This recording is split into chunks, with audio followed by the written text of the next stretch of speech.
زادت سولوسي بربو كاتباياني بياني رويشتم خيالاوي يمراني ويمراني تياكرم جان أنا مش باكو بضربو أري والله زور بطل مو درا زيك أكل شي يعني بيع أي أول شي خير والله بروسكك لازق بيكسر أصلا شو نتي واي بدوام صعب مو بيزني أيدا باشا أنا تراس زادت سولوسي بربو كاتباياني بياني بله تراس ده أنا الشرماني خشكم لا الله ماني هنايتي بوس كيشا بو قادشا بو معدة بو حموشتك أزار شاكاتو تبي خو لا خوي تو دمي بكرواني دلي من أشكيني دي خير إسا شاكا بيتو أمن رويشت دي باشا دي خوا حافظي دي بس الله يحبك كم خواردوا بري والله خوادم لو كل كاكا تو شلون خدوا حب اخوي يقول لك حبك خوادم وتعابر كل بابا شلون حبك وتو اي تو شلون برسي دكتور حب اخوي عائلتي مثقف ونادى روش بيلي وقوا شلون بيرين معي دكتور حب اخوي عائلي مثقف قينا بس خو حبك جبت خليف كل بابا مثلا متخلفين يا تو شلون برسي دكتور حب اخوي تو خد بيني وا تسمع كل رنگ بدود لين اشتوا هاي هاي شي ولا سي خد كا او حالته يتي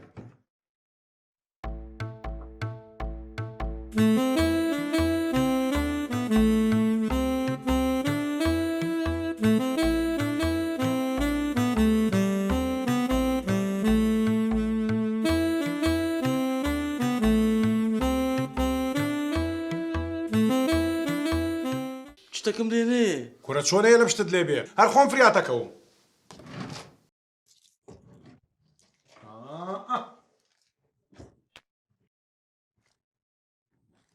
دم تكرو لو قلت دم تكرو برسيار مكا عيب منيا كاكا ميس عيب منيا كرة كاكا جان علاج تكم علاج هو براستته كويس عيب منيا كاكا برك ما يدم ديش على مالي حبكم خوارتها حبيتي تخوار ناشا حبا سيكو شكت خوار دبي لا خركم خوار خرقت خوار الو كرة شو حبي خرق خوي لخوته او حبا قري كرا زور كسا اي كاكا يستعمل عيب منيا دبازم لي بينا شي يعني سيقدم مني مسألة سيقانية كاكا مسألة سيقانية بس نام يا حبيبي كرة كاكا جان او حبنية او فيتامينا ميردي بورا كم دكتورة روجي دوان لو اخوا الله يتوبا اي كورا كاكا ميردي بورد نخوش اما تصرفتم بميردي بورد كرة بابا جان نخوشي تشي او بو خوي دكتورة روجي سيسوار حبا خوار رنگي الله يقول اتو دم بكرة ودي واش بقرا دي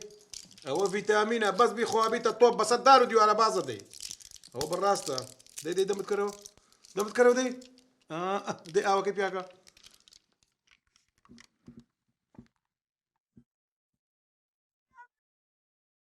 استشوني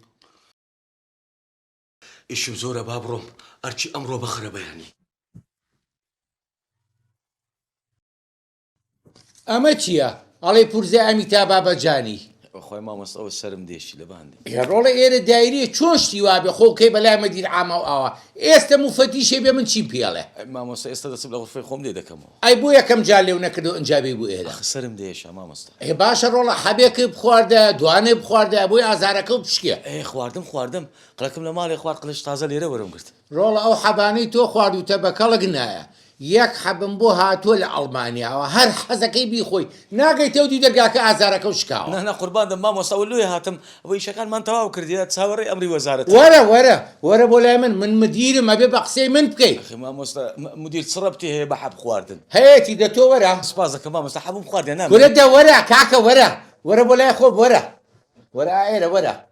دي سو ازارو بونيالم ورا دم بكرو جوان ما مستوى بخوا حبينا وحبهم خواردين دم نكيتو عقابتي تبي كرو دي ها الناس تخواري ما مستوى او بخو يستشوني شاوليت يكسر فرقك او لشكش اللي كيتو انا وبينم لدايرك دبردي لملا والرولا لملا والتواليتك يا علي بوا دبردي بخير نيتو تشاو تخو اما موظفه